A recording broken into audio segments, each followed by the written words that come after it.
Okay, so imagine this. You're at Rosie's Diner, right?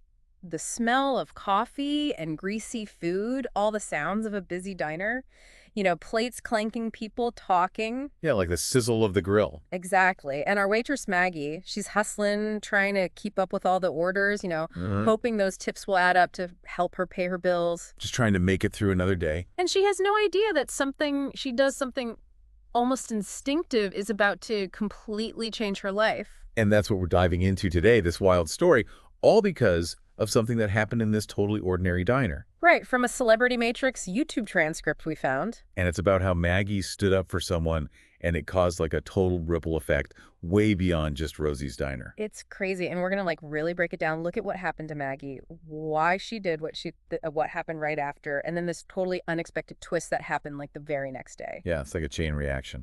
So what can we learn from this? What makes this story so interesting? It's like a textbook example of how even little things, actions in one place, can have huge consequences that you'd never expect. Yeah, and totally change someone's life. We need to look at Maggie's life before this happened.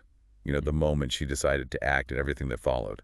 Okay, so Maggie, she's been a waitress at Rosie's for like 4 years. Tough job. It's hard work, long hours, Yeah. customers who aren't always the nicest, and then a manager who's always watching. Yeah, always breathing down your neck. Right. And the transcript says she was scraping by on tips. So, yeah, every dollar mattered. Totally. So it's like a really important detail. And the diner that night, it was packed. The kitchen was slammed. It was like a pressure cooker. Yeah, in that kind of environment, people can get really stressed. Right. It's like maybe people think they can get away with being rude because it's so chaotic. It's like their bad behavior just blends in with all the noise and stuff. Exactly. And then this man walks in.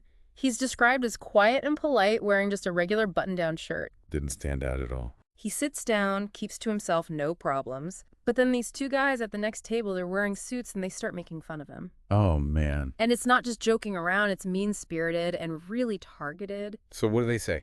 Well, the transcript actually quotes them saying stuff like, "Can you believe that guy walks in here? Like, he's one of us. Like, he belongs here." Ouch. I know. And then it gets worse. They say, "You sure you can afford that, buddy? Or should we start a fundraiser for you?" Like, so condescending. Yes, that's just awful. It's like they decided he doesn't belong there just based on how he looks. And Maggie, she sees this and she just can't let it slide. Good for her. The transcript says she thought they were treating him like garbage for no reason, and she wasn't about to let that happen. That says a lot about her character. Right. She has a strong sense of fairness. Totally. It wasn't about who they were picking on. It was the act itself, like bullying someone for no reason. It was the principle of the thing. And her response is perfect. She says, "We have a rule here at Rosie's. We only serve people with manners. Maybe I should bring you a kid's menu instead." Oh, snap. I know, right? It's so direct, and it totally shuts them down. What did they do? They were stunned. Like, they couldn't believe a waitress would say that to them. They just froze up, mumbled something, and stormed out. Wow. And for a second, it seemed like Maggie had solved the problem, like she put those guys in their place. Yeah. But what about the quiet guy? What did he do? So he gives her this small, almost knowing smile and says, "You didn't have to do that." Interesting. Right. And Maggie, she simply replies, "I don't like bullies." I like that. Me too. It's such a simple but powerful statement. It's like they had this instant connection based on shared values or something. Right. And it turns out those two guys, they weren't just random jerks. Yeah, they were friends of the owner. So it's like a whole other level of messed up. Exactly. And it shows how these power dynamics can really come into play. Maggie, she's just trying to do her job, but these guys, they have connections that give them a lot of influence. And they use it against her. Right. So the manager, Mark, calls Maggie into his office. I bet that wasn't a fun conversation. Not at all. The transcript says he was furious, and he said, "Maggie, what the hell did you do? You insulted two of our most important customers. They called the owner and demanded you be fired immediately. You're done here." Wow, talk about overreacting. Right, just like she's fired for standing up for someone. It shows how risky it can be to speak out against injustice, especially when there's this power imbalance. And the image of her leaving the diner with her last paycheck rent due in a week, it really highlights the struggles so many people face just trying to get by. It's like a punch to the gut. You'd think that would be the end of it, right? A tough lesson learned. But here's where the story gets really wild. Okay, I'm intrigued. So Maggie, she can't sleep that night. Understandably, she's lost her job. She's worried about money. But the next morning, she's walking to get coffee, and she starts noticing people acting weird, like staring at her, whispering, pointing. That's so creepy. And some people are even recording her with their phones. What? And then she sees a newspaper headline with her picture, and it says, "Waitress fired for helping U.S. Vice President.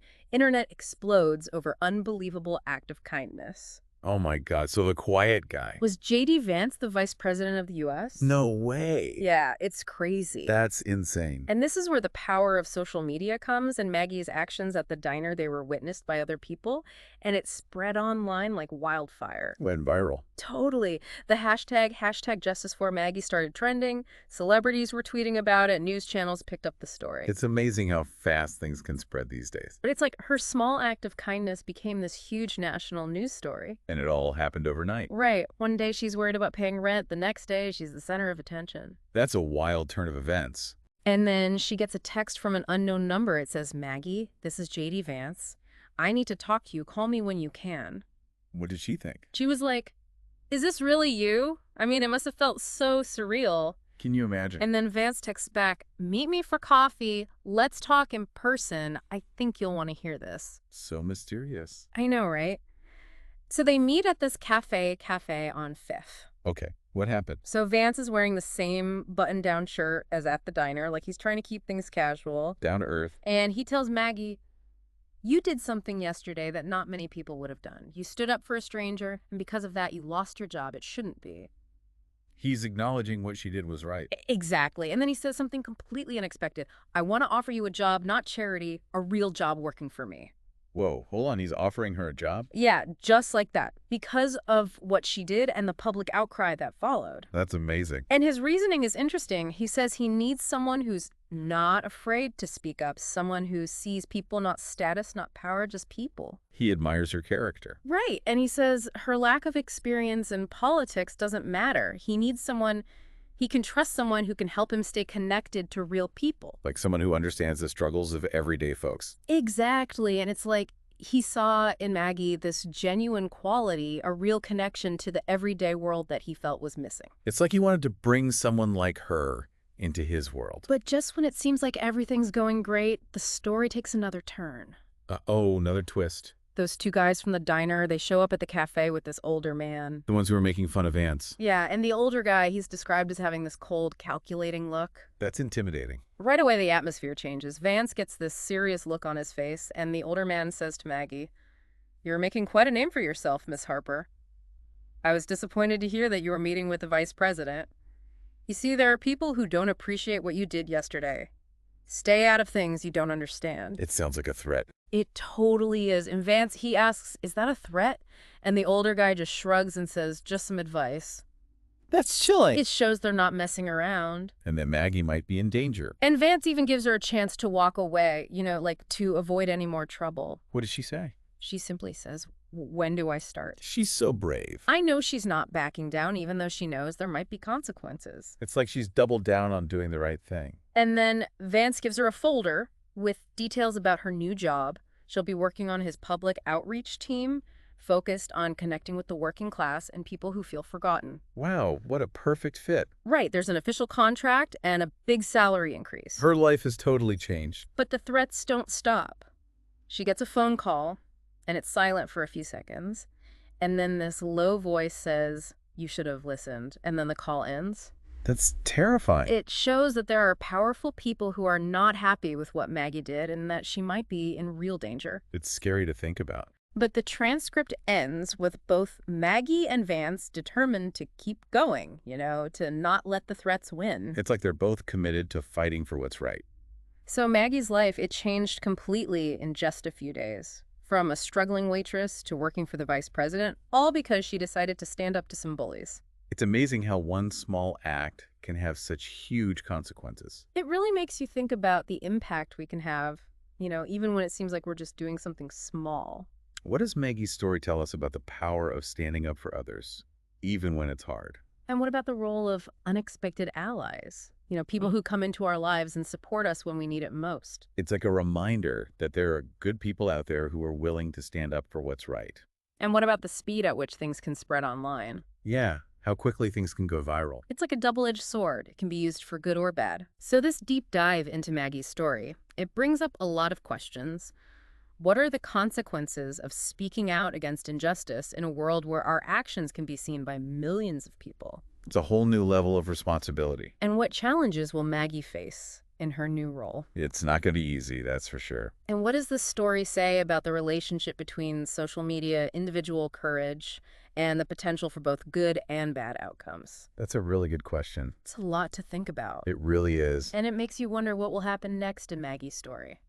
I'm definitely curious to see where this goes. Me too. It's a reminder that even in the face of danger and uncertainty, there's always hope. And that one person can make a difference. Absolutely. So that's it for this deep dive. Thanks for listening, and we'll see you next time. See